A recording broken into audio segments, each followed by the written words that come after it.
नमस्कार, मैं आकाश भारती स्वागत करता हूं हमारे चैनल आकाश टॉक्स पॉलिटिक्स में।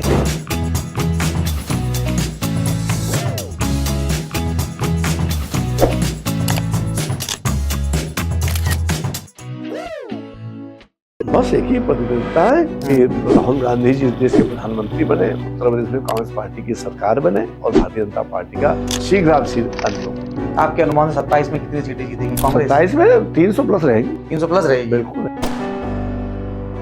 हमारे यहाँ ये जो वर्तमान बहुजन समाज पार्टी की सरकार है, बहुजन समाज पार्टी काम कर दी तो इनाम दे देती है। तो बहुत सारे राज्यसभा मेंबर्स आपको दिखाई पड़ेंगे या विधान परिषद दिखाई पड़ेंगे जिनको पुरस्कार मिला, पुरस्कृत किया गया है। राहुल गांधी के नेतृत्व में आप कैसे देखते? इकलौती उम्मीद इस देश को, और मैं तो यही अपने आप को भाग्यशाली मानता हूँ कि राहुल गांधी जी कई बार मिलने का मौका भी मिला, भारत जोड़ो यात्रा में चलने का भी मौका मिला, बहुत सारी बातें हुई जी। मैं तो कहता हूँ कि हमारा देश बहुत ही संकट और बहुत मुसीबत के दौर पर से गुजर रहा है। स्टार्टिंग से पढ़े तो जब सारा अधिकार 370 में ही नहीं था तो आप कहाँ को खत्म कर लोगे? और क्या आपने कहा था कि आतंकवाद खत्म हो जाएगा, वहाँ पर गुजरात, वहाँ जम्मू कश्मीर में अमन चैन बहुत आ जाएगा। वहाँ आपने हर चीज को एक पॉलिटिकल वेंडिटा मैं कहूँगा इसको। अब आपने जो काम किए हैं अभी, अयोध्या क्यों हार गया? रामलला जी ने आशीर्वाद दिया था तो आप चुनाव क्यों हार गए? आप सीतापुर क्यों हार गए? आप चित्रकूट क्यों हार गए? और सरकारी नौकरी अब जाएंगे कानपुर, पता लगा लीजिए क्या मिल गया उसको। मोदी मीडिया ने जिस तरह से माहौल को खराब करने का काम किया है, भ्रष्टाचार का जो ईमानदारीकरण कहूँ, हम करेंगे तो भ्रष्टाचार, आप करेंगे तो जो routine work, routine job, enjoy. 10-10 lakh crore 20 lakh crore आप कर्जा माफ कर दे रहे हो, क्या तमाशा है? एयरपोर्ट आप ले लीजिए, एयरपोर्ट वगैरह क्या प्राइवेट संस्था को दिया जाना चाहिए? आप नाम मुस्लिम का हो रहा है, हमारे सबसे ज्यादा ब्राह्मण जा रहे हैं। राहुल गांधी जी को कैसे फंसाया जाए? 55 घंटे ईडी में पूछताछ चली। सोनिया जी कोरोना से कैसे थी, उस टाइम उनको इतना दवा उनको जाना पड़ा वहां पर। केजरीवाल अभी भी जेल बैठे, केजरीवाल जी अभी जेल बैठे, क्या है सब? आपने राहुल गांधी के बयान पर योगी आदित्यनाथ हिंदू धर्म के नहीं है इस समर्थन किया था, इसके पीछे क्या कारण था?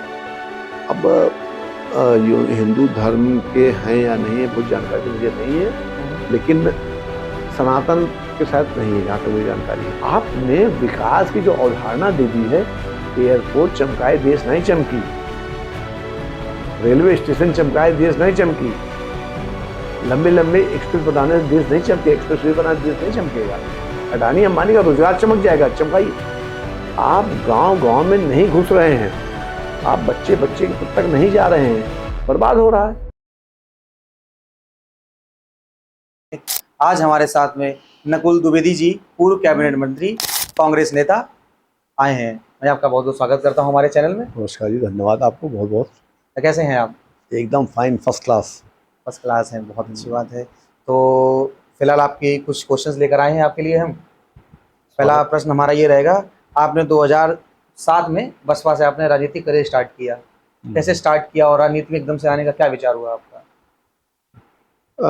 ऐसा 2007 में तो नहीं, उससे पहले से ही सन 2000 भी कह सकते हैं आप जी, 2004 भी कह सकते हैं।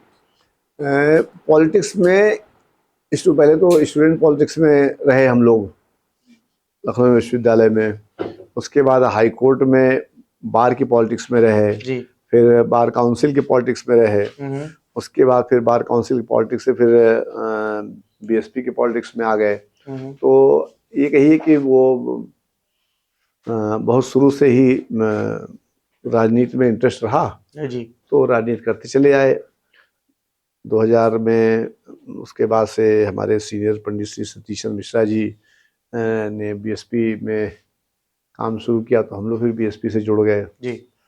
फिर उसका क्रम चलता गया और उसके बाद 2022 के बाद से फिर बीएसपी की आइडियोलॉजी थोड़ी सी बदलने लगी, तो फिर हम लोगों ने कांग्रेस पार्टी ज्वाइन कर ली। अच्छा, कांग्रेस पार्टी जो पहली बार आपने चुनाव कहाँ से लड़े थे? पहली बार ये जहाँ पर आप बैठे हैं, ये मोहना विधानसभा हुआ करती थी जी। तो 2007 में बहुजन समाज पार्टी के टिकट पर मोहना विधानसभा से चुनाव लड़ा गया था और चुनाव जीता गया था जी। आप इसके बाद कैबिनेट मंत्री ही बनाए गए थे? जी, बनाया गया था जी। आपके पास में जो विभाग थे उस पर आपने क्या क्या उस पर कार्य किए? अब विभाग तो बहुत सारे थे, जैसे कि आपका मेन तो ये नगर विकास था। अब ये यूपी में वैट जो सबसे पहले आपके द्वारा ही 2008 में लाया गया था, जी और एंटरटेनमेंट टैक्स आपके पास था।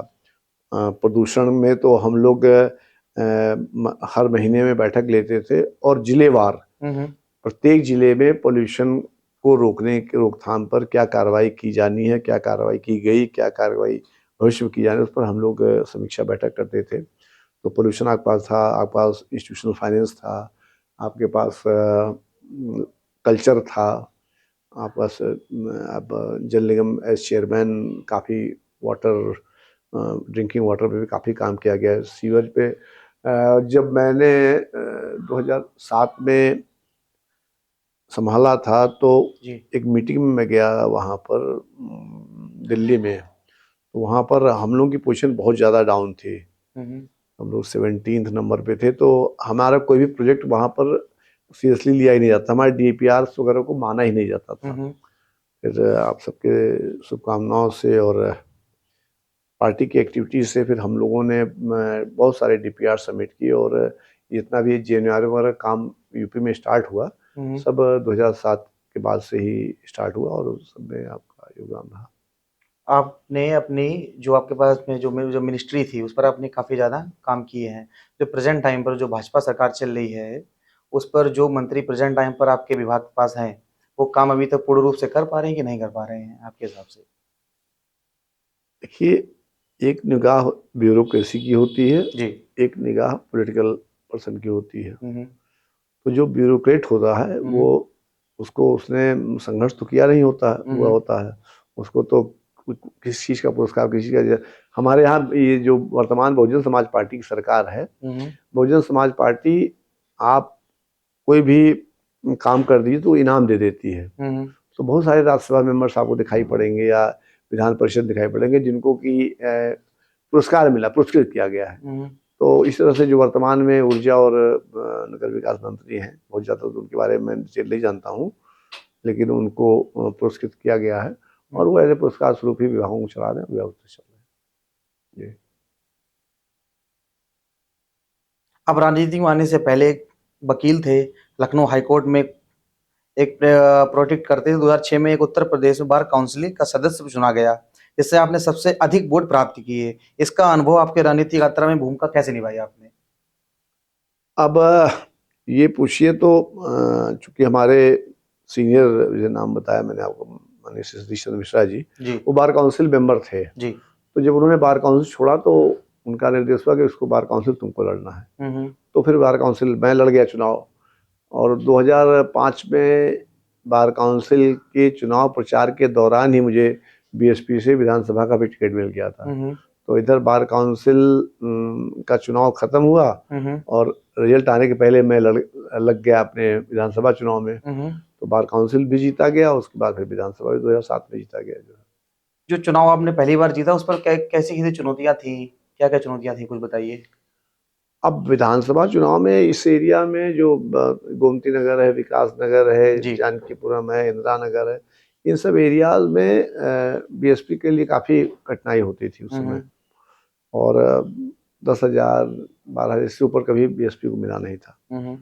तो चूंकि उत्साह भी था, जोश भी था, और प्रदेश के हालात भी बहुत अच्छे नहीं चल रहे थे, तो पार्टी की तरफ निर्देश मिला कि आपको मोहना विधानसभा से इस बार कैंडिडेट बनाया जाता है। कैंडिडेट हम बन गए और चुनाव लड़ गए, और आप सबकी शुभकामनाओं से चुनाव जीत भी गए। राहुल गांधी के नेतृत्व में आप कैसे देखते हैं?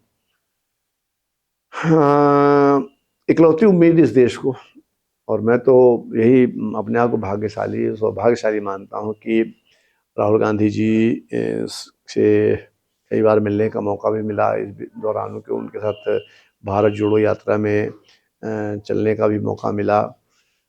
बहुत सारी बातें हुई जी। और मैं तो कहता हूँ कि हमारा देश बहुत ही संकट और बहुत मुसीबत के दौर पर से गुजर रहा है, जबकि हमारे देश में अग्निवीर को सराहा जा रहा है, चीन की हरकतों को नज़रअंदाज किया जा रहा है, मणिपुर की घटनाओं को नज़रअंदाज करते हुए यूक्रेन और अफगानिस्तान की बात की जा रही है। तो ये सब चीज़ों को मैं देश के दुर्भाग्य ही मानता हूँ। तो इन दुर्भाग्यों से अगर देश को कोई निजात दिला सकता है तो माननीय श्री राहुल गांधी जी दिला सकते हैं। और हम लोग बड़े ही आशा भरी निगाहों से देख रहे हैं कि वो इस देश की बागडोर को जल्दी से जल्दी संभाले और देश को कठिनाई और संकट के डगर में जाने से बचाने का कार्य करें। जो अभी आपके बताया क्वेश्चन कि एनसीईआरटी बुक्स से जो मुगलों का जो चैप्टर्स है वो निकाल दिए गए हैं, जिसमें सावरकर जी और मराठाई चैप्टर जोड़े, इस पर आपके क्या विचार है? देखिए, जो सच है वो तो सच रहेगा ही, जी। और जो झूठ है वो तो झूठ ही रहेगा। अब आप कितना भी कह दीजिए कि आप तिरंगा, घर घर तिरंगा और हर हर तिरंगा और ये दुनिया भर का, लेकिन आपका ये सच कभी भी नहीं छुपाया जा सकता कि आपने 50 साल तक अपने आरएसएस के ऑफिस में तिरंगा नहीं फहराया, आपने तिरंगे का सम्मान नहीं किया। आप जो स्वार्थपरक कार्य करते हो कि इस काम करने से हमारा ये स्वार्थ लाभ हो जाएगा, इस काम करने से हमको ये लाभ हो जाएगा, वो बहुत ही दुर्भाग्यपूर्ण है। आप स्टैंड लीजिए। अब चार तो हल्ला हो जाएगा 370 370, अरे भाई 370 हटा कहाँ है? आप भारतीय संविधान अभी मंगा लीजिए और देखिए 370 है कि नहीं है। तो जो एक नैरेटिव, हम तो कुछ मीडिया बंधुओं को भी इसका बहुत बड़ा श्रेय देते हैं कि उन्होंने चौथे स्तंभ की भूमिका निभाने में कहीं न कहीं कोताही किया है। उसी का परिणाम है कि आज झूठ को भी हम लोग पूरा खोल करके झूठ नहीं कह पा रहे हैं, और जिन लोगों ने देश के साथ गद्दारी की है आज उनको हीरो बनाने का प्रयास किया जा रहा है। और दूसरी तरफ महात्मा गांधी और जवाहरलाल नेहरू और स्वर्गीय श्रीमती इंदिरा गांधी जी और राजीव गांधी जी, इन लोगों की छवि को कलंकित करने का कुछ प्रयास किया जा रहा है। अभी आपने बताया 370 हटी नहीं है, किस तरीके से नहीं हटी, थोड़ा विस्तार रूप से बताइए। देखिए, आर्टिकल 370 में, अब मैं अभी संविधान की पुस्तक मंगा सकता हूँ, हम लोग उसको उसका लैंग्वेज स्टार्टिंग से पढ़ें, in the provisions of conferred in article 370। तो जब सारा अधिकार 370 में ही नहीं है तो आप कहाँ से उसको खत्म कर लोगे भाई? और क्या आपने कहा था कि आतंकवाद खत्म हो जाएगा, वहां पर गुजरात, वहाँ जम्मू कश्मीर में अमन चैन बहुत आ जाएगा, वहाँ आपने हर चीज को एक पॉलिटिकल वेंडेटा मैं कहूंगा, इसको नाम दूंगा कि आपको कोई उसका से, अब आपने जो काम किए हैं अभी, अयोध्या क्यों हार गए आप भाई? अगर आपको रामलला जी ने आशीर्वाद दिया था तो आप चुनाव क्यों हार गए? आप सीतापुर क्यों हार गए? आप चित्रकूट क्यों हार गए? आप उधर राजस्थान में कई ऐसे धार्मिक स्थान थे जहां पर आप, तो आपको इस बात को उनको भी ध्यान देना चाहिए कि हमारे कर्मों में, हमारे कृत्यों में, हमारी कथनी में, हमारी करनी में कितना जमीन आसमान का फर्क है। आपने कितने मंदिर तोड़ डाले। आज भी आप वाराणसी चले जाइए, वाराणसी में जो प्राण प्रतिष्ठित मूर्तियां थी, प्राण प्रतिष्ठित मूर्तियां में आपके गणेश जी की मूर्ति थी, आपके हनुमान जी की मूर्ति थी, आपकी पार्वती जी की मूर्ति थी, अन्नपूर्णा जी की, आपने सारी मूर्तियों किसकी निर्देश खंडित करने काम किया भाई? और आप इंदौर में भाषण दे रहे हैं कि भाइयों बहनों, अब की बार बाबा के दर्शन करने जब बनारस जाना तो मैंने वहां पर अहिल्याबाई होलकर की मूर्ति लगवा दी है, उनके भी दर्शन करके आना। तुम हो कौन भाई?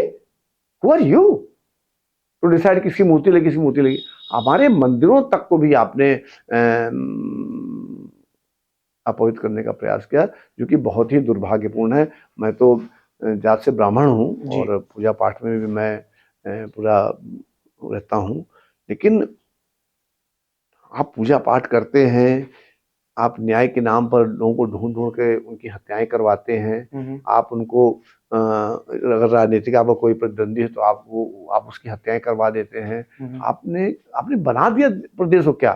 मैं तो उत्तर प्रदेश के खासतौर से बात करता हूँ। मेरे समाज कितने लोग मार दिए गए और सब लोग त्राह त्राह करके रह गए, कराह के रह गए। और बात की जाती है राम राज्य की। राम राज्य में किसी ने इस तरह की संकल्पना की थी जो वर्तमान परिस्थितियां चल रहा है हमारे प्रदेश में।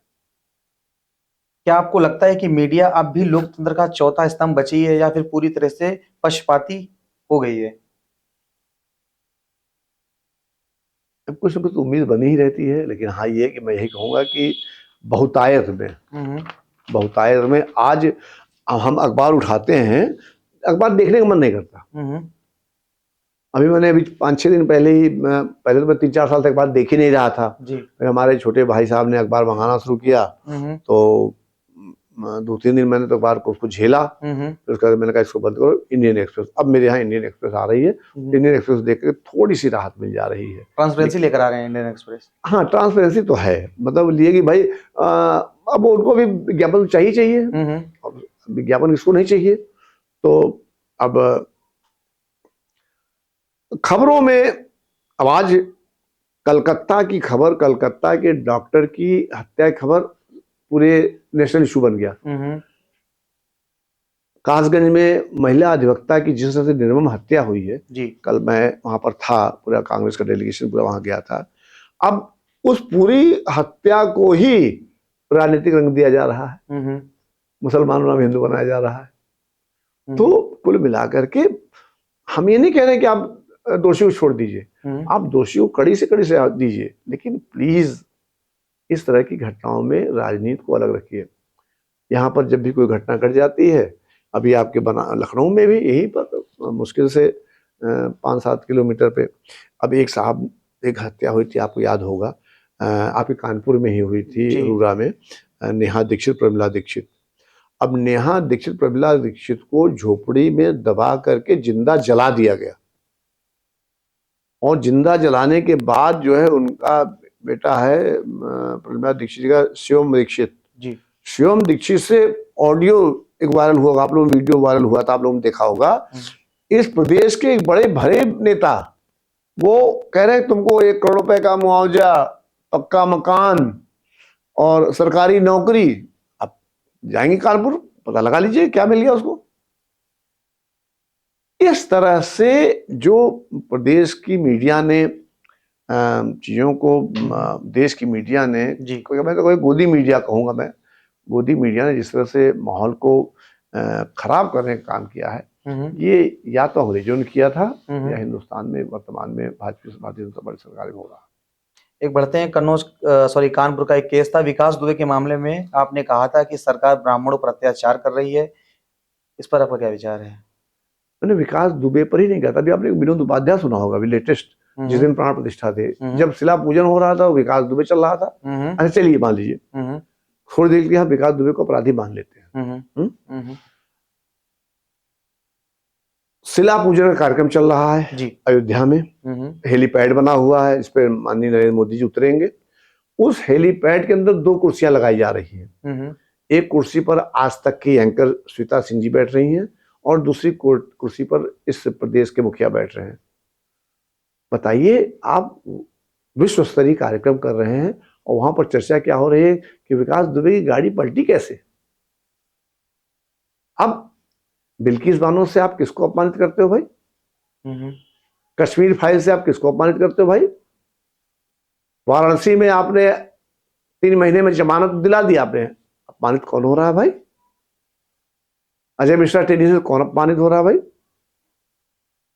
आप ये जो सीरीज चल रहा है कि किस तरह से इस समाज को मसल कर, कुचल कर रख दिया जाए, इस समाज को कुचलने का कुत्सित प्रयास किया जा रहा है, जो कि बहुत ही दुर्भाग्यपूर्ण है। और गिनती अगर आप हमसे पूछेंगे हत्याओं की, तो मैं घनश्याम तिवारी, प्रवीण त्रिपाठी गिनाता रहूंगा, आप नोट करते रहेंगे, नोट करते करते थक जाएंगे, लेकिन मैं गिनतियां नहीं कम करूंगा।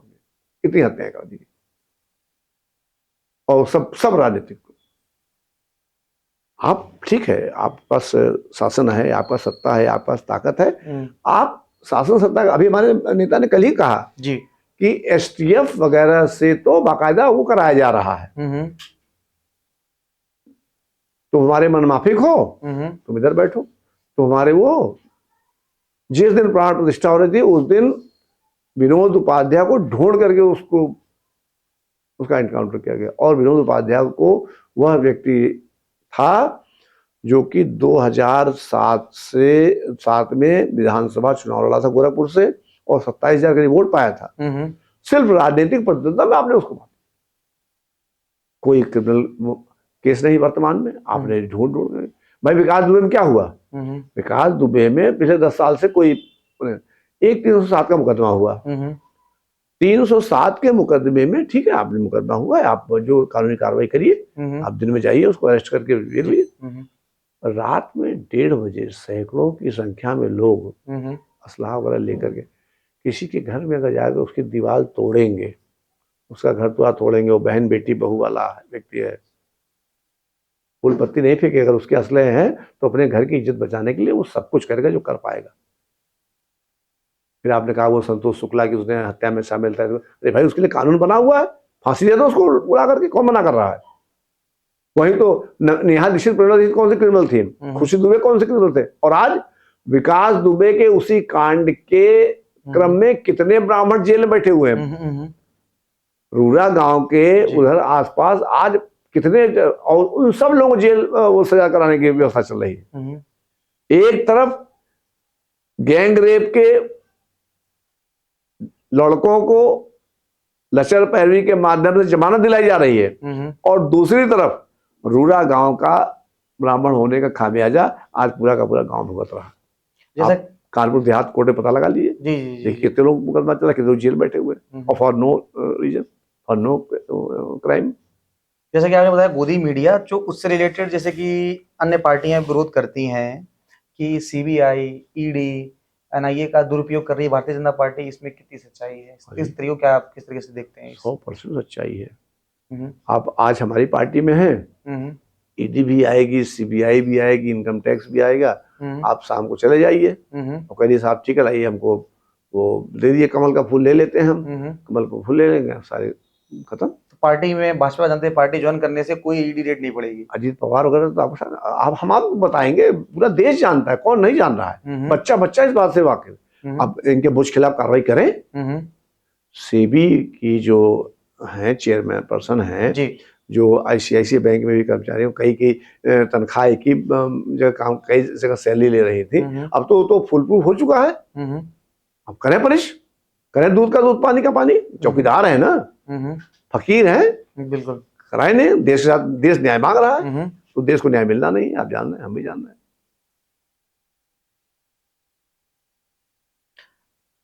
राहुल गांधी के बयान पर योगी आदित्यनाथ हिंदू के धर्म में नहीं समर्थन किया, इसके पीछे क्या कारण था? मैंने समझा, क्या सवाल क्या करें? आपने राहुल गांधी के बयान पर योगी आदित्यनाथ हिंदू धर्म के नहीं है इस समर्थन किया था, इसके पीछे क्या कारण था? अब हिंदू धर्म के हैं या नहीं है, बहुत जानकारी तो मुझे नहीं है, लेकिन सनातन के साथ नहीं है जहां तक मुझे जानकारी है बहुत ज्यादा तो। लेकिन ये कि वो नाथ संप्रदाय को शायद बिलोंग करते हैं, और उत्तरांचल के शायद वो है। यहाँ पर वो गोरखनाथ धाम में आए थे अपना, और उनके जो गुरु महाराज थे उनके शिष्य रहे, उस पे जो है तो उनका जो अपना पूजा पाठ तरीका होगा, जानकारी कराई गई होगी, और जानकारी के आधार पर ये स्टेटमेंट दिया गया होगा। उत्तर प्रदेश में कांग्रेस की मौजूदा स्थिति पर आपका क्या विचार है? देखिए, जनमानस ने तो कह दिया है कि हम कांग्रेस के साथ जाएंगे जी, और इसकी बानगी अभी हम लोगों ने 2024 में ही देखा कि चाहे वो आपकी रायबरेली रही हो, चाहे वो आपकी अमेठी रही हो, चाहे आपकी बाराबंकी रही हो, चाहे आपकी श्रावस्ती रही हो, बहुत सारी जगहों पर हमने देखा कि कांग्रेस पार्टी को लोगों ने स्वीकार करना शुरू कर दिया है। और आने वाले समय में भाई मौसम बदलता ही बदलता है, तो अब मौसम बदल रहा है, और चूंकि राहुल गांधी जी ने नेतृत्व संभाल लिया है, प्रियंका गांधी जी ने नेतृत्व संभाल लिया है, तो निश्चित रूप से आपको इसके सुखद परिणाम नजर आएंगे, और देश हमारा संकट के मुंह में जो चला गया है उससे बाहर जा पाएगा।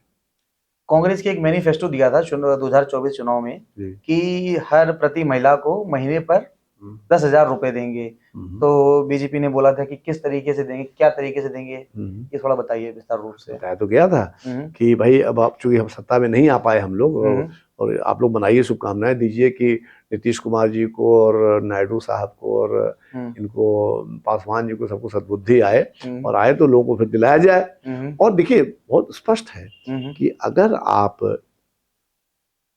22 लाख करोड़ रुपए कर्जा माफ कर सकते हैं, 22 लाख करोड़, 22 लाख करोड़ सोचने में थोड़ा सा झुरझुरी लगती है, तो गरीबों को लखपति बनाने में उन्होंने कहा भाई जब आप 4-5 लोगों का या 2 लोगों का इतने लाख करोड़ माफ कर सकते हैं, तो हम इतने लोगों को लखपति बना देंगे।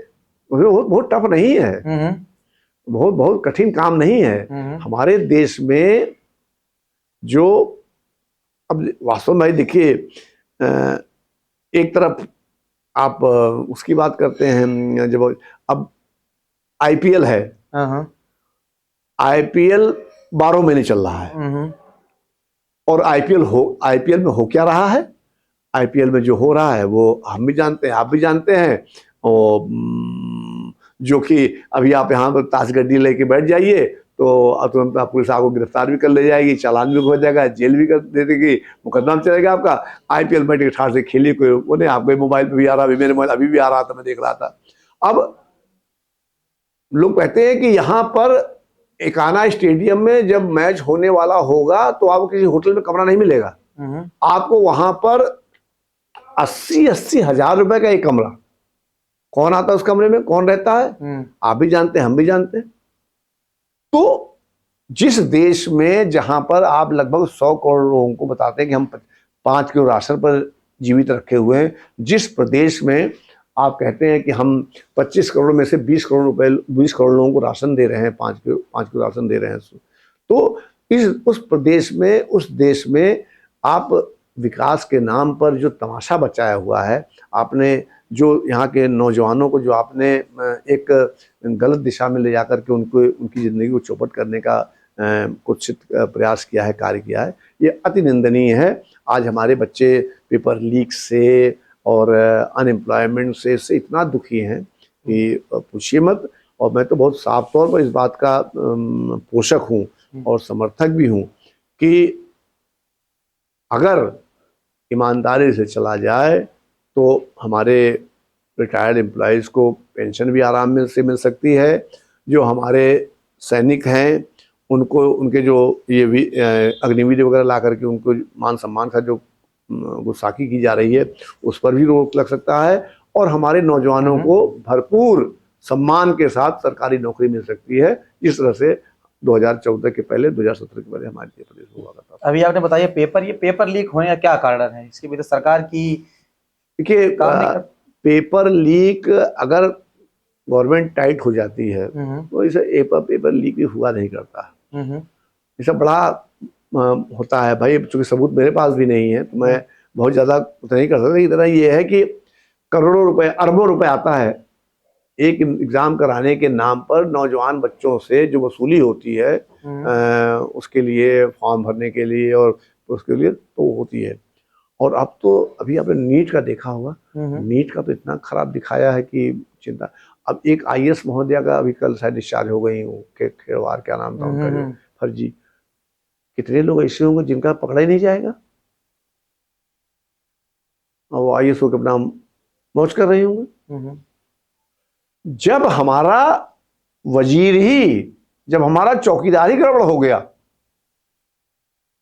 तो नीचे तो अब इलेक्टोरल बॉन्ड जब खुला है, पहले तो खुल नहीं रहे थे, जून में बताएंगे, इधर बताएंगे उधर, जब सुप्रीम कोर्ट ने बता रहे नहीं बता रहे हो क्या साहब, कहते इलेक्टोरल बॉन्ड में जो बीफ कंपनी है उससे चंदा है,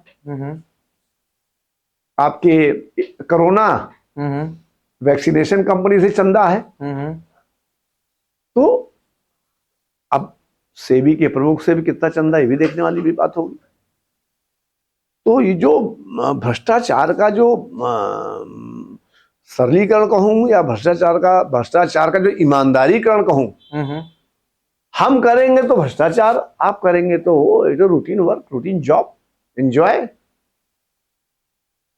10-10 लाख करोड़, 20 लाख करोड़ आप कर्जा माफ कर दे रहे हो, क्या तमाशा है।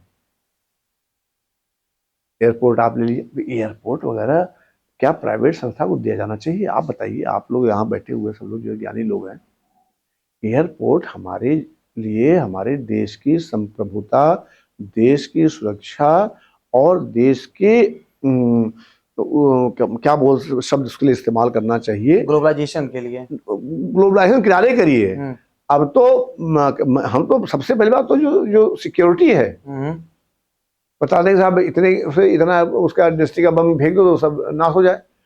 अब उस एयरपोर्ट को अगर किसी प्राइवेट व्यक्ति की जिम्मेदारी में दे दिया जाएगा, अगर बंदरगाहों को प्राइवेट की जिम्मेदारी में दे दिया जाएगा, तो ये जो आप ड्रग्स वगैरह का देख रहे हैं, ये क्या हो रहा है? आप अभी लखनऊ एयरपोर्ट चले जाइए, जहाज से उतर करके अगर कोई बूढ़ा इंसान है उसको जहाज से उतर करके बाहर तक अगर आना होगा व्हील चेयर तो 3500 रुपये, जितना वो जहाज किराया दे करके दिल्ली से लखनऊ आएगा उतना उससे ज़्यादा किराया उसको वहाँ से व्हील चेयर लेकर के बाहर तक आना पड़ेगा।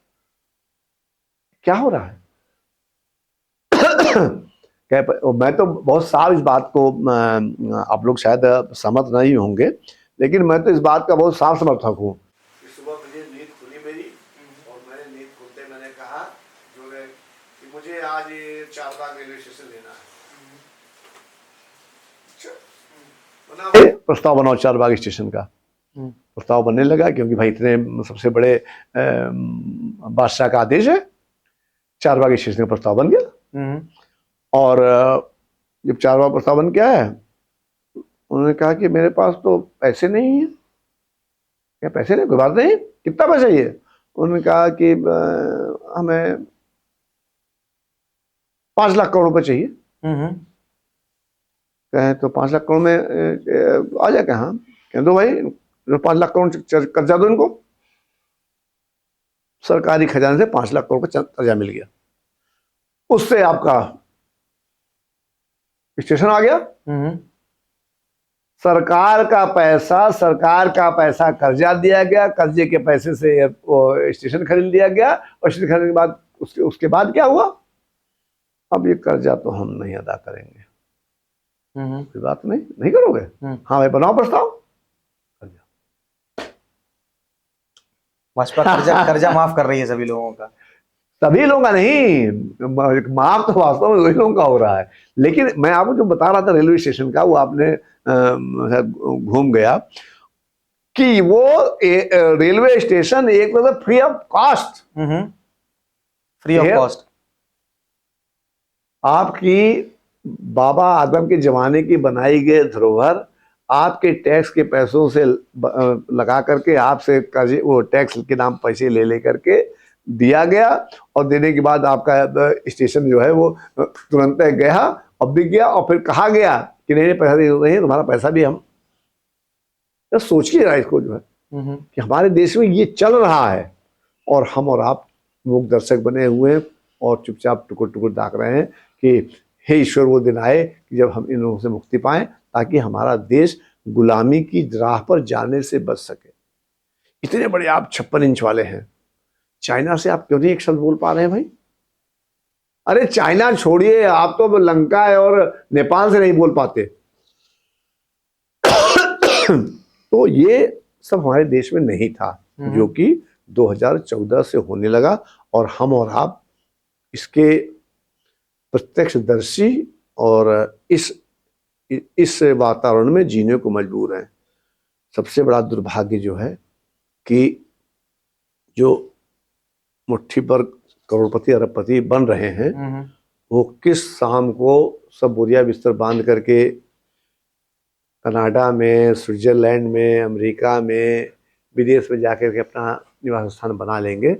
हम और आप सिर्फ यहाँ से मूक दर्शक बने हुए हैं। मेहुल चोकसी क्यों नहीं आ पाए? विजय माल्या क्यों नहीं आ पाए? नीरव मोदी क्यों नहीं आ पाए? ललित मोदी क्यों नहीं आ पाए? कोई जवाब दे रहा? कोई जवाब लेने वाला है?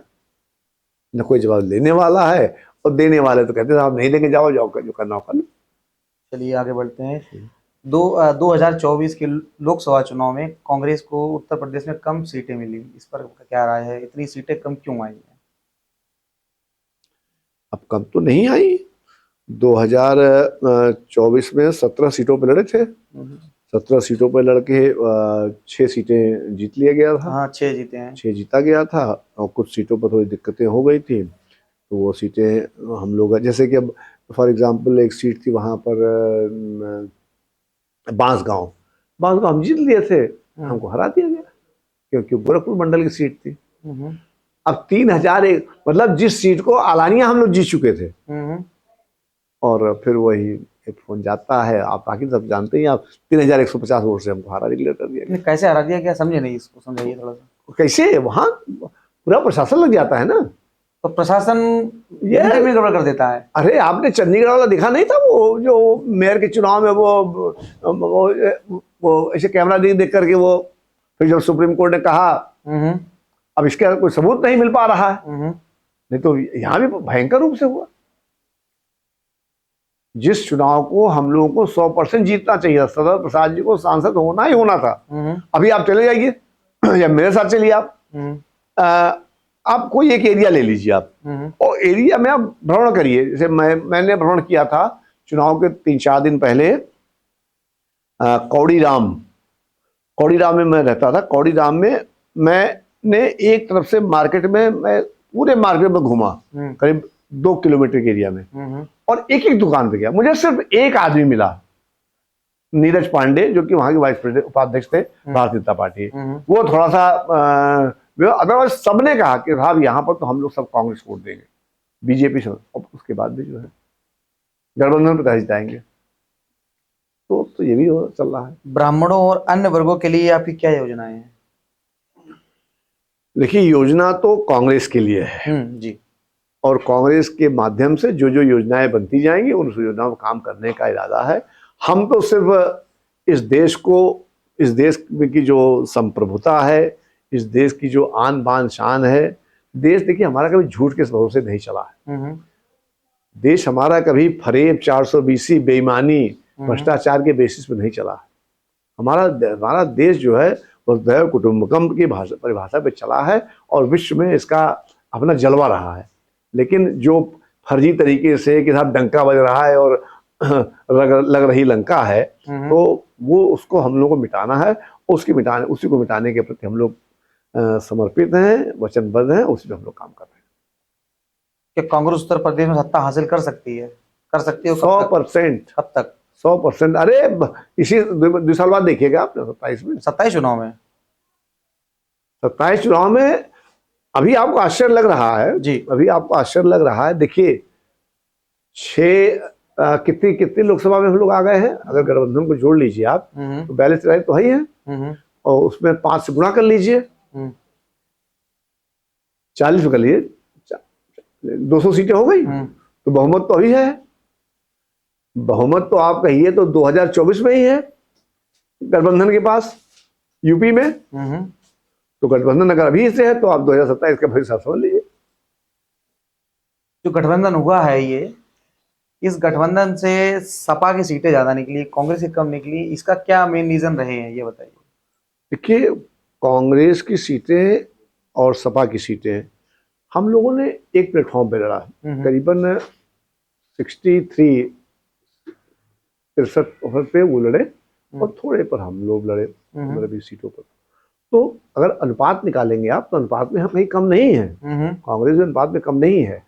ये है कि थोड़ी तैयारी हम लोग को और चाहिए थी, और वो तैयारी हम लोग की हो रही है, और 27 में आपको उस तैयारी का परिणाम मिलेगा और आप देखेंगे कि कांग्रेस पार्टी ने उत्तर प्रदेश में सरकार। तो ये गठबंधन 27 में भी रहेगा? ये गठबंधन चलेगा, गठबंधन चलेगा जी। बिल्कुल बिल्कुल। बीजेपी की समाप्ति के लिए और देश की रक्षा के लिए इस गठबंधन की सरकार आगे बढ़े। क्या आपको लगता है कि वर्तमान भाजपा सरकार ब्राह्मण समाज के लिए प्रति अन्याय कर रही है? भारतीय जनता पार्टी सर किसके प्रति अन्याय नहीं कर रही है? किसके प्रति नहीं कर रही है? आप पहले सभी वर्ग से कर रही है क्या? सभी वर्ग के लोगों से नहीं, आप ये देखो किस पे नहीं कर रही है। आप कोई वर्ग उठा के देख लीजिए, आप वो उनका अपना पूरा सिस्टम जो है अपने हिसाब से चलता है।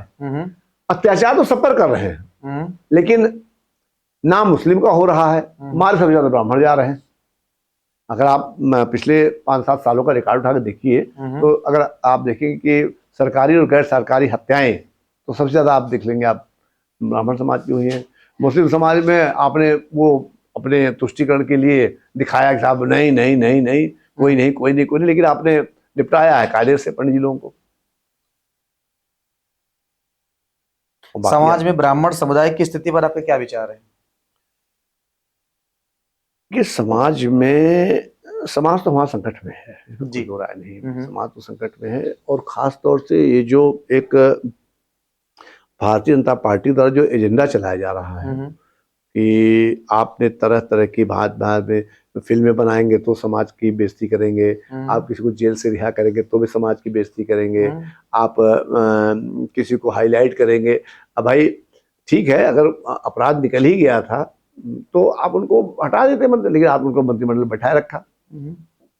अब हमारे समाज के लोग काहे दिल्ली भेज दिए जा रहे हैं? आप सुनते रहे होंगे, कभी आप देखते होंगे सीमा मिश्रा जी तो राज्यसभा चली गई, अशोक वाजपेयी जी तो राज्यसभा चले गए, दिनेश शर्मा जी तो राज्यसभा चले गए, लक्ष्मीकांत वाजपेयी तो राज्यसभा चले गए, अभी एक मनन मिश्रा बोले, उन्होंने वकीलों के वो नेता, उनको भी तो ये काहे कि क्या बात है? इसलिए कि ब्राह्मण समाज को सक्रिय राजनीति में प्रदेश में पनपने नहीं देना है। अब पंडित हरिशंकर तिवारी के लिए अपशब्द बोल करके भारतीय जनता पार्टी का प्रिय कौन बन रहा है? अब दुर्भाग्य से वो समाज के हैं। अब उस समाज के कितने हित ऐसे होंगे ये मुझे आप बताने की आवश्यकता नहीं है। तो अब 25 मार्च 2022 इकाना स्टेडियम में लाखों की भीड़,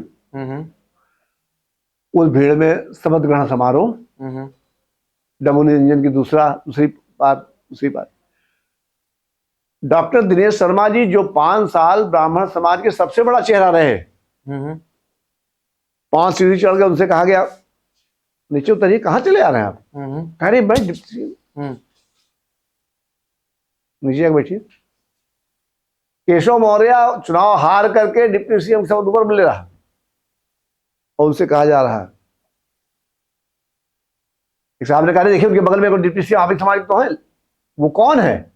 वो व्यक्ति है जो पंडित हरिशंकर तिवारी के घर पर पला बढ़ा, खाया पिया, पला, वही सब चुनाव लाते रहे। पंडित हरिशंकर तिवारी 2004 में समाजवादी पार्टी की सरकार के मिनिस्टर होने के बाद भी उन्नाव गए और उन्नाव जाकर के उन्होंने वहां पर पार्लियामेंट के चुनाव में निराला प्रेक्षागृह में रैली की, मैं मौजूद था उसमें। वो बोले कि साहब ये मेरा लड़का है, दत्ता मेरा पुत्र है, अगर आप लोग इसको वोट दे करके लोकसभा मेंबर बनाते हैं, सांसद बनाते हैं, तो आप हरिशंकर तिवारी सांसद बनाएंगे। और उन्हीं हरिशंकर तिवारी जी के लिए 2017 में जब मिनिस्ट्री में महोदय पहुंचे तो क्या क्या स्टेटमेंट दिए, वो अगर आपको चाहिए मैं दे दूंगा, पन्ना आप पढ़ लीजिएगा। हाथा के बारे में क्या दिए थे, कुछ बता सकते हैं? बस हम तो कहते हैं ये बहुत बड़ा हम लोगों ने खराब काम किया होगा पूरे जन्म में, जो हम लोग को इस तरह चर्चा करनी पड़ती है। लेकिन उन्होंने, और विनय शंकर तिवारी के बारे में बता दूं, उनके सुपुत्र के बारे में बता दूं, उनके सुपुत्र से मैंने कहा था कि महोदय अगर आप 21 मई 2004 को उन्नाव के भगवत नगर में आ जाएंगे और 28 तक अगर आप उन्नाव में रह गए तो हम लोग यहाँ से पार्लियामेंट 100% जीत लेंगे। हमें क्या मालूम था कि हम लोग ये काम बहुत ऐसे व्यक्ति के लिए कर रहे हैं जो कि हमारा ही नहीं समाज का ही बड़ा ही। और विनय शंकर तिवारी अपने भाई का इलेक्शन छोड़ करके चले आए थे भगवत नगर, मैं गवाह हूं, ऑन एफिडेविट कह सकता हूं। विनय शंकर तिवारी आए रहे और चुनाव के दिन वो हमारे साथ थे सवेरे, जिस दिन वोटिंग हो रही थी। हम लोग घूम रहे थे, मुठभेड़ भी हो गई थी अजीत सिंह से हम लोगों की। और उनके लिए जो जो कहे जा रहा है वो पूरा प्रदेश जानता है, आप भी जानते होंगे, शायद अनजान बन रहे हैं, लेकिन ये सब लोग जानते हैं कि ये कोई बात नहीं है और ठीक है। लेकिन मैं कहना क्या चाह रहा हूँ, मैं उसका तो ऐसे लोगों को अगर आगे खड़ा कर दिया जाता है तो हमारा समाज अपने आप। ये रीजन क्या है, ये ब्राह्मणों के साथ अत्याचार हो रहे, भाजपा भारतीय जनता पार्टी करना क्या कहना चाहिए? उसके लिए आपको हरिंद्र पांड्या शुरू करना पड़ेगा। आप हरिंद्र पांड्या शुरू करेंगे, गुजरात में गृह मंत्री हुआ करते थे और गृह मंत्री उनको, तो वहां से आप चलिएगा, फिर संजय जोशी पे आ जाइएगा, फिर आप वो जो भट्ट साहब संजय भट्ट जी को भी सजा भी हो गई, फिर आप उत्तम मिश्रा जी पे आ जाइएगा, मध्य प्रदेश में गायबे हो गए, और एक दो नहीं सैकड़ों उदाहरण हैं। तो ये पूरे देश में हो रहा है, उत्तर प्रदेश में तो हो ही रहा है पूरे, और ऐसे डिप्टी सीएम लोग मिल भी जाते हैं। नहीं, वोट तो ब्राह्मण दे रही है भाजपा को, ऐसा क्यों ना? आप चलिए तो बाराबंकी की 2 विधानसभा है, रामनगर है और हैदरगढ़ है, पता लगा लीजिए। इलेक्शन कमीशन की जो वेबसाइट है उसमें तो दिखाते हैं कितना। अरे दिखाने दीजिए, आप हमसे पूछिए ना, हम तो आई विटनेस बता रहे हैं आपको ना। आप रामनगर देख लीजिए, आप हैदरगढ़ देख लीजिए, आप चलिए यहाँ पर अमेठी लोकसभा में आप गौरीगंज देख लीजिए, सब ब्राह्मण बहुल एरिया है। आप बांसगांव में चलिए, आप चिल्लूपार देख लीजिए, आप उधर के बगल में रुद्रपुर देख लीजिए, सब ब्राह्मण झारे। ऑफिशियल वेबसाइट बताते हैं कि भाजपा को इतना बताने दीजिए। अब ऐसा भाई सिटिया तो उनको मिली भी है, सीटों को नहीं मिली, लेकिन हमारा समाज अब जग गया है।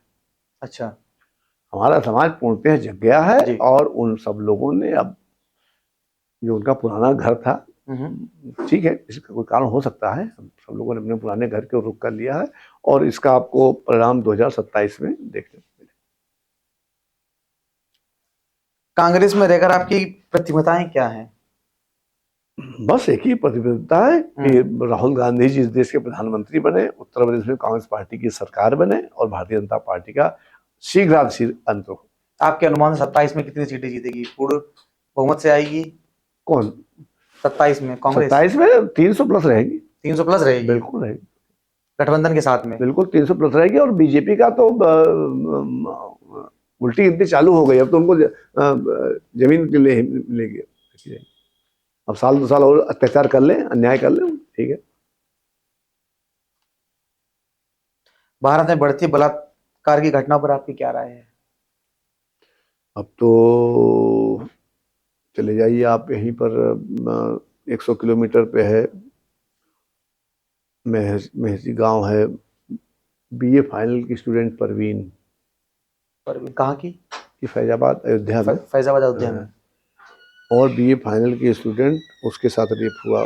उससे थोड़ा सा और आगे बढ़ जाइए, ये सब इसी महीने घटना बता रहा हूँ। उससे आगे बढ़ जाइए, आपका उधर मया बाजार के पास एक गांव है, वहाँ पर 5 साल की बच्ची के साथ, अभी कल मैं गया था कासगंज, वहाँ पर एडवोकेट मोहिनी तोमर, उनके साथ तो बहुत ही दुर्दांत घटना, बेहद घटना, मैं उसको चर्चा नहीं कर सकता आपके सामने जी। कि जिस तरह से अब उसको, उस हत्या को जो है वो उसका भी राजनीतिकरण हो रहा है कि वहाँ वो अपराधी पकड़ेंगे नहीं और अपना इधर घूम घाम करके जो उस पर भी पॉलिटिकल। ये जो बलात्कार दिन पे दिन बढ़ रहे हैं, इस पर सरकार क्या नहीं कर पा रही? क्या क्या इस पर करना चाहिए और नहीं कर पा रही है? देखिए, तो दिन पर दिन ये केस बढ़ते भी जा रहे हैं। हाल ही में ये जो कलकत्ता वाला बलात्कार हुआ है, इसने तो खैर पूरे देश को झंझोर कर रख दिया। आपने जरूर दिया ना, काहे ये घटना जो आप देख रहे हैं यहाँ की कासगंज की, उससे ज्यादा विभत्स है ये। लेकिन अब चूंकि यहाँ सरकार कलकत्ता वाली घटना को वो बिकॉज ऑफ वहां बीजेपी नहीं, इसलिए वो चल रही थी। यहाँ क्यों चल रही है? यहाँ ये घटना हो रही है, यहाँ रोज ये घटना हो रही है, एक एक कपड़ा कितनी घटनाएं हो रही है यहाँ भाई। शुरू सब वो इंफॉर्मेशन, वो बैठे होंगे आयुक्त, वो सेक्रेटरी बैठे होंगे फलाने का, तुरंत इधर आपने न्यूज चलाई नहीं, उधर वो आपका फोन पहुंच गया, अरे क्या भाई, अरे आपको विज्ञापन वाली फाइल बस आपने कहा यार देखो कितने लाख का नुकसान हो जाएगा। ये बड़ा अनफॉर्चुनेट पार्ट है ना। अब वास्तव में सीबीआई जांच होनी चाहिए। अगर कासगंज घटना की सच्चाई जाननी है, खैर सीबीआई जांच भी क्या, उसमें क्या कुछ क्या बन रही है, कि हर संस्था के साथ कोई संस्था हो, अब हमारे यहाँ कोई अछूता बच्चा नहीं भाई, आप बच्चियों के साथ कह रहे हैं ना जी, संस्थाओं के साथ भी वही हो गया, सबके साथ। समाज में बढ़ती जातिगत विभाजन और भाजपा की नीतियों पर आपकी क्या राय है?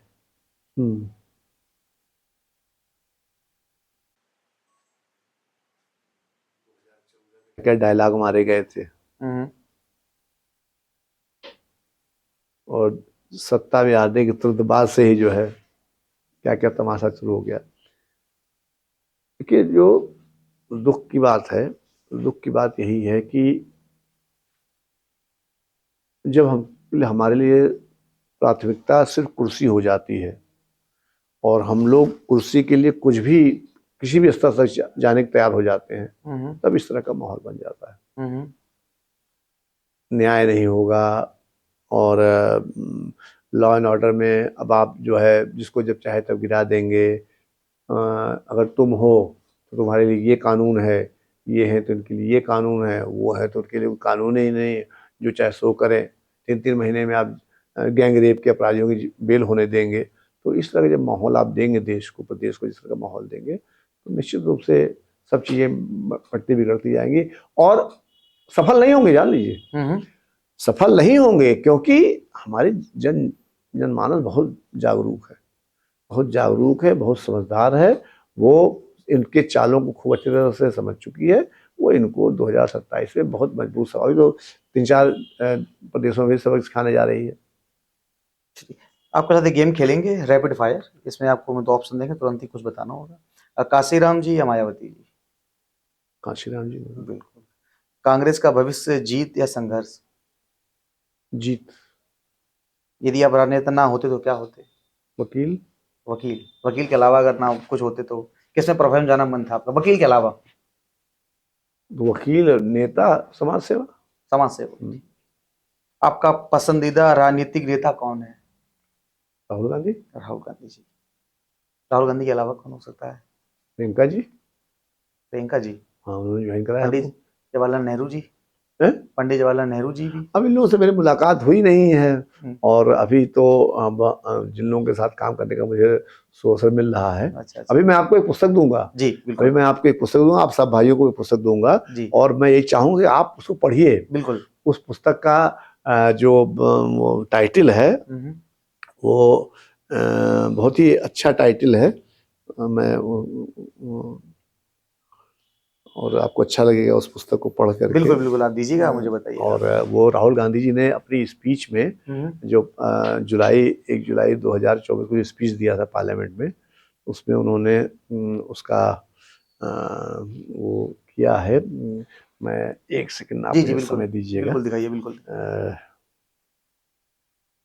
ये है, ये पुस्तक है अभय मुद्रा। अच्छा, अभय मुद्रा। अभय मुद्रा। राहुल गांधी जी ने अभय मुद्रा को इलॉबरेट करके बहुत ही विस्तार से, चाहे वो हमारे हिंदू समाज में हो, चाहे मुस्लिम समाज में हो, चाहे सिख समाज में हो, चाहे ईसाई धर्म में हो, सब में उन्होंने अभय मुद्रा के विषय में बताया है, बहुत विस्तार से बताया है। तो उसके माध्यम से हम लोग ये देखें कि वास्तव में हमारे देश को अभय मुद्रा की सख्त आवश्यकता है। विस्तार रूप से उसमें क्या क्या बताया गया है? अभय मुद्रा, मैं अभी पुस्तक आपको देता हूँ, अभय मुद्रा पढ़िएगा। जी। जैसे कि उन्होंने कहा कि शिव जी हैं, शिव जी अपनी गर्दन में उन्होंने नागराज को लपेट रखा है और अपने बाएं हाथ में त्रिशूल धारण किए हुए हैं। तो अमूमन ना तो त्रिशूल उत्पात का प्रतीक है और न नागराज जो है वो डर का प्रतीक है। जो डरो मत डराओ मत, राहुल जी का जो वो आया था, स्लोगन आया कि नहीं, न डरो न डराओ।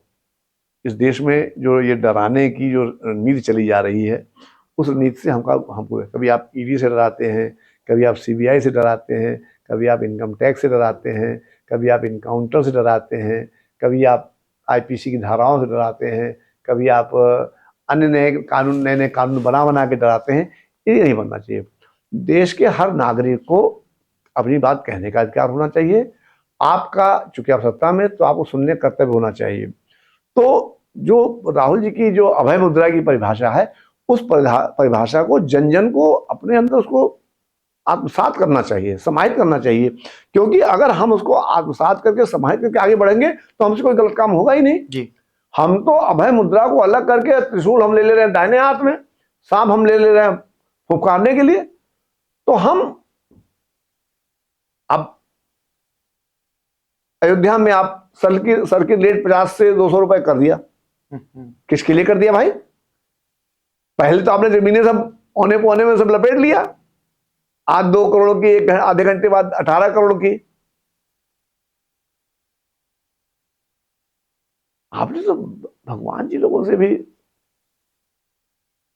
छल करने का काम किया ना। आप ठीक है, आप सत्ता में, आप सत्ता में रहिए, दिक्कत नहीं है, लेकिन आप सत्ता में रह करके जो आपने सत्ता पर और काबिज और जो आपकी वो लालसा है, ये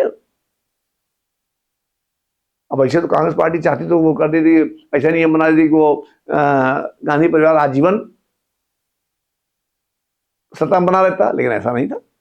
सबको मौका था। इवन आपको तो आपने पढ़ाई होगा इतिहास में कि जब शुरुआती दौर में सरकार में तो विपक्षियों से मंत्री बनाए जाते थे। श्याम प्रसाद मुखर्जी मंत्री बनाए गए, हम लोग को दूसरी पार्टी, मतलब।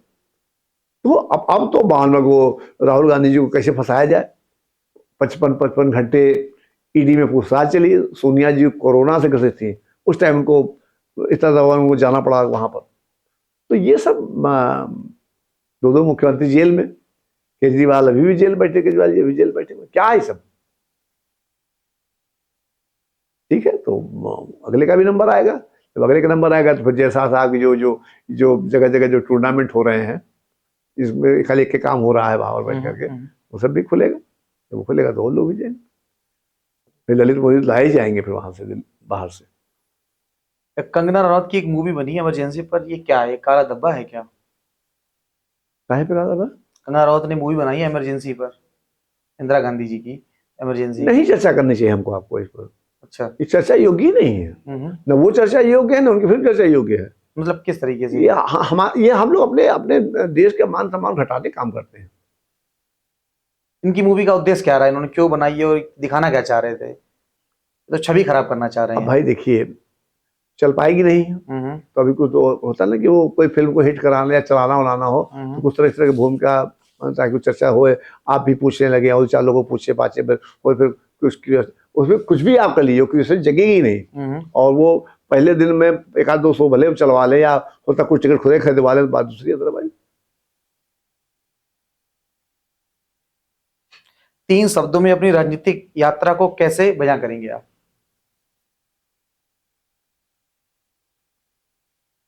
संघर्ष, सफलता, उद्देश्य प्राप्ति। फिटनेस के लिए आपका सीक्रेट क्या है, फिट रहने के लिए? अब हम फिट तो रहते थे और फिट हैं भी, और बैडमिंटन हमारी हॉबी है। शाम को यही एक कोर्ट बना रखा है, बैडमिंटन कोर्ट, उसमें जाते हैं और आधा घंटा वहाँ पर जब भी समय मिल जाता है, अगर शहर में है तो। बैडमिंटन पैशन भी है, नशा भी है, इसी से। तो सुबह आप जल्दी उठते हैं? हाँ, सुबह उठ जाता हूँ, टाइम से उठ जाता हूँ। टाइम से उठ जाते हैं। एक किताब जो आपको हमेशा प्रेरित करती हो? अभय मुद्रा। अभय मुद्रा, बहुत अच्छी बात है। आपकी पसंदीदा गाड़ी कौन सी है? जिस पे बैठ गए। जिस पर बैठ गए। कोई तो आपके जो भविष्य में कभी लेना चाहते हो, कोई ड्रीम कार होती है ना लोगों की? ना ना ना, ऐसा कुछ नहीं? कुछ नहीं, मोटरसाइकिल भी हमको प्यारे लगती है। अच्छा, आपकी पसंदीदा डेस्टिनी कौन सी रहेगी जहां आप जाना चाहें घूमने के लिए, विदेश में? तो घूमने को जो बस मौका मिल जाए और साथी मिल जाए अच्छे अच्छे, 3-4 दोस्त, यार दोस्त, और बस चलते हैं, तो चलते हैं तो घूमने चलते हैं, घूम चले तो आपको आए। पहाड़ी इलाके पसंद है कि समंदर के इलाके पसंद है? सब, पहाड़ी पसंद है, समुद्री पसंद है, जहाँ चले गए, कोई कोई खास वो नहीं है। अब जहाँ पहुँच गए, शांति हो, खूब ग्रीनरी हो, सामने नदी बह रही कोई हो। तो आपकी पसंदीदा होगी कहीं ना कहीं तो, कुछ तो, जैसे उत्तराखंड हो गया, हिमाचल प्रदेश हो गया, सिक्किम, गैंगटॉक ये वगैरह, जहाँ पर आपको अच्छा लगता हो, कभी कभी छुट्टियों में फैमिली के साथ, दोस्तों के साथ जाते हो? अब ऐसे तो चले गए, चित्रकूट चले जाते हैं। अच्छा तो अच्छा। वहाँ पर मंदाकिनी किनारे, वहीं पर हमारे एक सीता सरन जी हैं, उनके जानकी महल है, वहाँ जो वहाँ बगल में मंदाकिनी बहती हैं, बगिया खूब बड़ी सी है। तो सब जगहों पर घूमने घामने क्या। अब तो प्लस यहीं पर इतना संघर्ष है कि उसी में काफ़ी समय निकल जाता है, तो फिर जब भी मौका मिलता है तो फिर। और प्लस इस क्षेत्र में जो काम करना है, सबसे बड़ा काम है हम लोगों के पास, वो है बच्चों की शिक्षा के प्रति बढ़ती जा रही रुचि को रोकना। आज मैं जिन जिन गाँव में जा रहा हूँ, उन गाँव में अगर मुझे 100 बच्चा मिल रहा है, तो 100 में से भारी प्रतिशत में बच्चे जो है पढ़ाई छोड़ करके अपना जो है, कोई कद्दू लगा रहा है, कोई बजरबट्टू लगा रहा है, कोई भिंडी लगा रहा है, कोई।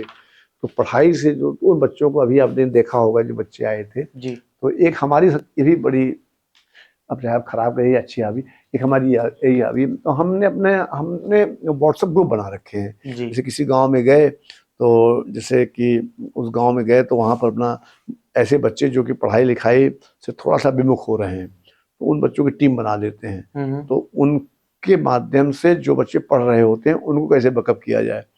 तो जो बच्चे पढ़ रहे होते हैं उनको बैकअप करने के चक्कर में जो नहीं पढ़ने वाले बच्चे हैं वो भी लग जाते हैं, तो कोई लॉ करने लग जाता है, कोई कुछ करने लग जाता है। तो उसका भी एक काम मुझे पसंद है, और मैं उसको और व्यापक पैमाने पर करना चाहता हूँ कि जो वर्तमान सरकार है, इन्होंने अध्ययन को इतना क्या शिक्षा को इतना कमजोर कर दिया है कि बच्चे हमारे अब पढ़ाई लिखाई से थोड़ा सा अपने आप को उनका कहना है कि साहब हम बीए करेंगे तो भी सब्जी उगाएंगे, फसल खेती करेंगे, और हाई स्कूल कर लेंगे तब भी यही करेंगे, इंटर करेंगे तब भी करेंगे। उनकी सी ये है, फॉर एग्जाम्पल सी है, देखिए बीरमपुर, ये बीरमपुर एक गांव है जी। एजुकेशन ग्रुप राज है। तो आज इसमें ये है, मैंने लिखा और पढ़ाई कैसी चल रही है, कोई समय तो एक बच्चे ने लिखा है कि पढ़ाई ठीक चल रही है सर। तो इस तरह से हम ग्रुप बनाते हैं गांव गांव जाकर के। अच्छा अच्छा अच्छा। और बच्चों से मतलब जैसे उनको कोई कठिनाई होती है कि वो बुक्स नहीं है तो हम लोग उसकी फॉर्म। अच्छा, रोजगार के बारे में बताइए, जो बहुत बच्चों की दिक्कतें चल रही हैं, रोजगार नहीं मिल पा रहा, सरकार उस पर क्या कर रही है? कुछ नहीं, देखिए सरकार की नीयत, सरकार क्या चाह, सरकार तो काम कर रही है। वो क्या बोलते हैं, वो जाओ यात्रा में जाओ, या वो क्या बोलते हैं नारे लगाओ, या सरकार की जो जो नियत वर्ड जो इस्तेमाल है जी। सरकार अडानी की नौकरी चाहती है कि अडानी के खूब नौकर हो जाए, अंबानी के खूब नौकर हो जाए, और जो प्राइवेट सेक्टर है वहां नौकर, संविदा पे नौकर हो जाए। लेकिन जो आत्मसम्मान था, अब अभी आपने देखा होगा कि 45 वैकेंसी निकाली थी, बायलैटरल कौन सा था वो जो इसमें था, वो जुगाड़ से भरेंगे, आईएएस के इक्विवेलेंट जो पोस्ट थी जो अब उन्होंने रद्द करना पड़ा, राहुल गांधी जी ने जब हल्ला मतलब शोर हुआ कि नहीं, तो इस तरह से नौकरी देना चाहते हैं आप, या फिर बुद्ध टाइप की नौकरी हो जिस सैलरी में हजारों बेरोजगार नौजवानों को आजीवन नौकरी मिल सकती है, वो एक आदमी सैलरी उठा रहा है। आपने विकास की जो अवधारणा दे दी है, एयरपोर्ट चमकाए देश नहीं चमकी, रेलवे स्टेशन चमकाए देश नहीं चमकी, लंबे लंबे एक्सप्रेस बनाने से देश नहीं चमके, एक्सप्रेस वे बनाने देश नहीं चमकेगा, अडानी अंबानी का रोजगार चमक जाएगा, चमकाइए। आप गांव गांव में नहीं घुस रहे हैं, आप बच्चे बच्चे तक नहीं जा रहे हैं, बर्बाद हो रहा है। 10 साल सरकार है इनकी और इनके 7 साल आप चलिए मेरे साथ, बहुत दूर नहीं ले आऊंगा, यहाँ जहां पर आप बैठे हैं प्रदेश की राजधानी है और बड़ा बता रहा उत्तर विकास हो रहा है। 3 किलोमीटर चलिए मेरे 3 किलोमीटर बाकायदा गाड़ी की मीटर से, और 3 किलोमीटर जाने के बाद मैं गांव के में बच्चे की स्थिति दिखा दूंगा। अरे आप यहीं बैठिए, अभी 3 बज रहा है, अभी 4 यहीं आपके इसी घर में इकट्ठे होंगे पूरे बच्चे, कम से कम 50 की संख्या बच्चे इकट्ठे होंगे। एजुकेशन नील, एजुकेशन नील, कहाँ किसको काहे का विकास? लंबी लंबी सड़कें बनाने विकास हो, पूर्वांचल एक्सप्रेस वे, फलाने एक्सप्रेस, क्या मतलब है? हम ये नहीं कह रहे आप एक्सप्रेस वे ना बनाए, सड़कें ना बनाए, आप बनाइए, लेकिन आप गांव में जो हमारे बच्चों के, जो हमारे भविष्य हैं, वो अगर अंधकार में जा रहे हैं, उनकी शिक्षा डूब रही है, उनको अब एम्प्लॉयमेंट नहीं मिलने वाला है, उनको सिर्फ सब्जी ही लगा बोना उनकी नीति बन जाइए, तो हमें आपका ऐसा विकास नहीं चाहिए, ऐसा विकास आप रहने दीजिए। नितिन गडकरी जी बोल रहे हैं कि हमारा जो कंस्ट्रक्शन चल रहा है हाईवे रोड का, वो डायरेक्ट अमेरिका से हम लोग कंपेयर कर रहे हैं, अमेरिका को भी पीछे छोड़ क्या क्या चल रहा है? Expressway? No no no expressway भाई साहब, काहे एक्सप्रेस वे? आपके टैक्स के पैसों से, आपकी गाड़ी कमाई के पैसों से अंबानी के लिए एक उद्योग की व्यवस्था की जा रही है। मैं एक्सप्रेस वे की ये परिभाषा देता हूँ, जिस दिन सड़क कंप्लीट भी नहीं होती है, आप बताओ, अच्छा उत्तर प्रदेश है, करीब 25 करोड़ की आबादी है यहाँ पर, और धकाधक एक्सप्रेस बन रहे हैं। उस 25 करोड़ में कितने करोड़ लोग ऐसे होंगे जो अपनी गाड़ी में अपना ईंधन भरा करके टोल टैक्स देते हुए उस एक्सप्रेसवे पर यात्रा कर सकते हैं? आप मजबूर हो जाएंगे ना कि भैया बहुत होंगे, तो 1 करोड़ होंगे, 1.5 करोड़। तो अगर 1 करोड़ 2 करोड़ बनाम 20 करोड़ 25 करोड़, तो आप कहें भैया ऐसा विकास हमें नहीं चाहिए। अगर उस सड़क से, उस एक्सप्रेसवे से 25 करोड़ में से 20 करोड़ को फायदा हो रहा है, बना दो। आप उसको जिस दिन फीता काटोगे, उस दिन तो आप किराया दे दे करके बस भर के वहां बुला खड़ा कर दोगे, लेकिन उस गांव वासी के लिए उस उद्घाटन के बाद पूरा का पूरा जीवन बीत जाएगा, लेकिन वो अपनी गाड़ी लेकर के उस एक्सप्रेस पर यात्रा नहीं कर सकता। भले अपने गांव खड़ा कर रोज एक्सप्रेस पर बड़ी बड़ी गाड़ियां ज़्यादा देख लेता। ये विकास हमारे देश की अवधारणा नहीं हो सकती, हमारे प्रदेश की अवधारणा। हमारे प्रदेश की अवधारणा ये है कि अगर आबादी बढ़ रही है तो आबादी के सापेक्ष उनका रोजगार भी बढ़ना चाहिए, उनकी नौकरियां बढ़नी चाहिए।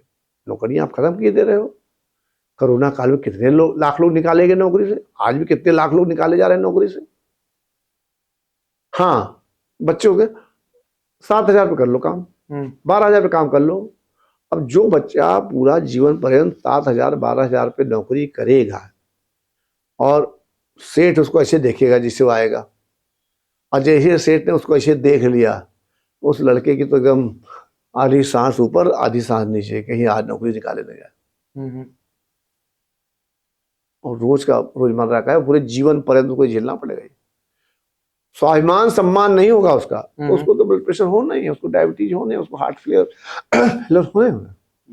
और यहाँ बैठ के रोज रोज रंगमंच लगता है, आज ये उद्घाटन, आज ये शिलान्यास, आज ये पूजन, आज वो पूजन, आज इतने करोड़ का ग्लोबल इन्वेस्टमेंट समिट हो रहा है। कई करोड़ आ गए भाई, कई लोग आ गए इन्वेस्टर, कितने आ गए इन्वेस्टर बता देना सर। 18 में भी हो रहा है, 22 में भी हो रहा है, 24 में हो रहा है, क्यों बर्बाद कर रहे हो यार। आपने देखा सबसे जो गंभीर विषय है, ईस्ट इंडिया कंपनी आई थी। ईस्ट इंडिया कंपनी जब आई तो उसने कहा हम छोटा मोटा धनिया मिर्च का व्यापार करेंगे और व्यापार करके चले जाएंगे। और हुआ क्या, सैकड़ों सालों तक बैठा दिया, फिर बड़ी मुश्किल से देश छोड़ा। अब हम ईस्ट इंडिया कंपनी को लेने जाते हैं, उत्तर प्रदेश के मंत्रीगण विदेश गए, वहां से लोगों से कहे भैया चलो कुछ हमारे यहाँ। आपने पढ़ा होगा, बड़े बड़े कैबिनेट मिनिस्ट्री गए थे, कोई जर्मनी गया था, कोई इटली गया था, कोई फ्रांस गया था, कोई अमेरिका गया था, सारा कैबिनेट गई थी। क्या इन्वेस्टमेंट लाने गए थे। इन्वेस्टमेंट मतलब क्या हुआ, वो ईस्ट इंडिया कंपनी को ला रहे हैं उत्तर प्रदेश में, आओ हमको फिर से गुलाम बनाओ, हम दोबारा फिर से गुलाम बनने को तैयार हैं, और हमको गुलाम बनाओ, फिर हमको फिर जितना अपमान करना जाओ। हम तो अपने प्रदेश जनता को तो 5 किलो राशन के नाम पे टिकाए बेइज्जत कर ही रहे हैं। सवेरे उठिए भाई साहब, यह बगल में राशन की दुकान है, लंबी लाइन लगती है, 100 कदम आगे चले जाइए, आधार कार्ड के लिए लंबी लाइन। क्या है, 2014 से लगातार आप लोगों को लाइनें लगवा रहे हैं। उधर आधार कार्ड की लाइन लगी हुई है, कहीं पैन कार्ड की लाइन लगी हुई है, कहीं राशन की लाइन लगी हुई है। ये इसलिए आपको सत्ता दी गई थी, आपने तो बड़े लंबे लंबे ख्वाब दिखा दिए थे। तो राहुल गांधी जी ठीक कहते हैं कि अगर तुम 2 लोगों को विश्व का सबसे अमीर बनाओगे तो हम बहुतायत जनता को जो है वो लखपति बनाने का काम करेंगे। अच्छा, राम मंदिर में अभी कुछ दिन पहले पता चला था बारिश हुई थी तो उसमें पानी टपकने लगा था, इस पर आप क्या कहेंगे। अब देखिए वो तो धार्मिक हमारा स्थान है जी। और उस पर कमेंट करना न करना नहीं करना चाहिए कमेंट। देखिए इससे हम लोग अपना ही उपहास करते हैं, लेकिन इस सरकार ने हमारे मंदिरों का भी राजनीतिकरण कर दिया, हमारे धार्मिक आस्थाओं का राजनीतिकरण कर दिया। तो जो पूजा पाठ था वो हमारी, अब मैंने भी आपको शुरू बताया ना जी कि जब देश का प्रधानमंत्री ये बोल रहा है कि अब की बार जब बाबा के धाम पे बनारस जाना तो बाबा के दर्शन के साथ साथ वहां पर मैंने अहिल्याबाई होलकर, क्या है यार, आम भाषा में आपको नहीं समझ में आएगा, आप नहीं इसको बुरा मानेंगे, लेकिन जरा सा आप धार्मिक ग्रंथ उठा के बैठिए। जो 10 हजार साल पुराना वटवृक्ष था, कहा जाता था कि इस पर जो है वो ब्रह्मा विष्णु महेश जी आकर के वास करते हैं, रात पे उस पर जो है वो, उस पेड़ को आपने काट दिया। सैकड़ों की तादाद में शिवलिंग अभी भी, आप लंका थाने जाइए कभी तो लाकअप में जाकर चुप्पे दिखाइएगा, बोरों में भरे अभी मिल जाएगा। तो हमारे धर्म के और जैसे आपने पूछा ना कि टपक रहा है, तो ये सब सुन करके लोगों को नहीं क्रोध आता है, लोग नहीं गुस्सा करते हैं, ठीक है, नहीं करते, लेकिन ये था कि ठीक है, दुर्भाग्य में। पॉडकास्ट खत्म करते हैं। बहुत बहुत धन्यवाद जी जी जी समय देने के लिए। जी जी जी। और कुछ हमारे व्यूअर्स को बोल दीजिए, क्या कहना चाहेंगे इस पॉडकास्ट के थ्रू, क्या क्या सीखने को मिला। बस आकाश जी आज आए, उनको बहुत बहुत धन्यवाद। और उन्होंने, मुझे पूरा विश्वास है कि वो इस संक्रमण काल में, जबकि हमारी मीडिया के ऊपर बहुत सारे सिद्ध आरोप लगाए जा रहे हैं, अब मैं तुमको आरोप नहीं कहूँगा, मैं उनको सिद्ध आरोप कहूँगा, तो उन परिस्थितियों में इस व्यवस्था से लड़ते हुए वो निष्पक्ष भाव से, बिना किसी लालच के, बिना किसी स्वार्थ के इस चैनल को खूब आगे ले जाएंगे। और देश भर में वो लोग जो जो शासन सत्ता के नाम पर इन संस्थानों का दुरुपयोग कर रहे हैं, इनको बिगाड़ने, मिटाने और बर्बाद करने का कार्य कर रहे हैं, उनको उनका खुलासा करने में और उनके चेहरे से नकाब हटा करके उनकी पोल खोलने में कामयाब होंगे। इन्हीं शुभकामनाओं के साथ मैं आप सबको बहुत बहुत धन्यवाद देता हूँ। नमस्कार, जय कांग्रेस।